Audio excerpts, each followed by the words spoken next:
રાજકોટના ગ્રામીણ વિસ્તારોમાં લાલ ચટાક મરચા ખેડૂતોના જીવનમાં સમૃદ્ધિનો નવો રંગ ભરી રહ્યા છે। અહીંના પ્રગતિશીલ ખેડૂતે પરંપરાગત ખેતી છોડીને આધુનિક વૈજ્ઞાનિક નર્સરી પદ્ધતિ અપનાવી છે, જેણે સમગ્ર જિલ્લામાં મરચાની ખેતીનું આખું ચિત્ર જ બદલી નાખ્યું છે। સરકારી પ્રોત્સાહન અને આધુનિક ટેકનોલોજીના સમન્વયથી પાક નિષ્ફળ જવાનું જોખમ ઘટ્યું છે અને ગુણવત્તાસભર ઉત્પાદન વધ્યું છે। ટપક સિંચાઈ અને પ્લાસ્ટિક મલ્ચિંગ જેવા સ્માર્ટ આયામોનો ઉપયોગ કરીને રાજકોટના ધરતીપુત્રો આજે દેશ આખા માટે ટકાઉ અને નફાકારક ખેતીનું શ્રેષ્ઠ ઉદાહરણ પૂરું પાડી રહ્યા છે। રાજકોટ પંથકના મરચા ઉત્પાદક ખેડૂતો હવે હાઈટેક નર્સરી તરફ વળ્યા છે। ગ્રીનહાઉસ અને નિયંત્રિત વાતાવરણમાં વૈજ્ઞાનિક ઢબે તૈયાર થતા તંદુરસ્ત છોડના કારણે ખેતરમાં રોપણી પછી પાકનો જીવિત રહેવાનો દર ઘણો વધી જાય છે। આ નવીન અભિગમથી બિયારણ અને પાણીનો બગાડ અટક્યો છે અને મરચાનો અદ્ભુત ઉતારો મળી રહ્યો છે। નાની જે સ્વરોજગારલક્ષી નર્સરી જે છે ધરું તૈયાર કરવા માટે એની પણ યોજના છે।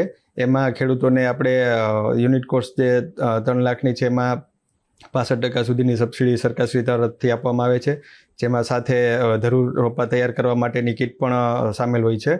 આ ઉપરાંત જ્યારે ખેડૂત ખેતરમાં એનું ફેર રોપણી કરે ધરુની પાક અમુક દિવસોનો થઈ જાય ધરું થઈ જાય પછી ત્યારે જે મલ્ચિંગ કરવામાં આવે છે પ્લાસ્ટિક મલ્ચિંગ એમાં પણ સરકારશ્રી દ્વારા 65% જેટલી સબસિડી આપવામાં આવે છે, જેમાં હેક્ટરે 40,000ની જે યુનિટ કોસ્ટ છે ખર્ચ થાય એની સામે 50% કેન્દ્ર સરકાર તરફથી અને 15% રાજ્ય સરકાર તરફથી પૂરક સહાય રૂપે આપવામાં આવે છે।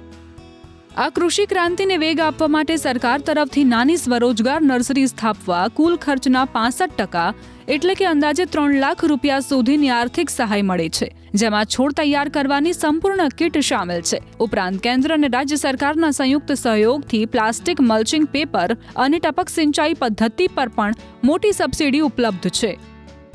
ગુજરાત સરકાર છે ને અમે ડ્રીપ ઇરિગેશન માટે પહેલા તો સહાય આપે છે અમને, બરાબર છે। ડ્રીપ ઇરિગેશન કરીએ છીએ, સિસ્ટમ બહુ સારી છે સરકારની, બરાબર છે। અને ત્યાર પછી અમે એમાં મલ્ચિંગ કાગળનો ઉપયોગ કરીએ છીએ, બરાબર છે। એમાં પણ ગવર્મેન્ટ સરકારની સહાય અમને મળે છે, જે અમે કાગળ પાથરીને કરીએ છીએ, જેનાથી છે ને નિંદામણ ઓછું થાય છે।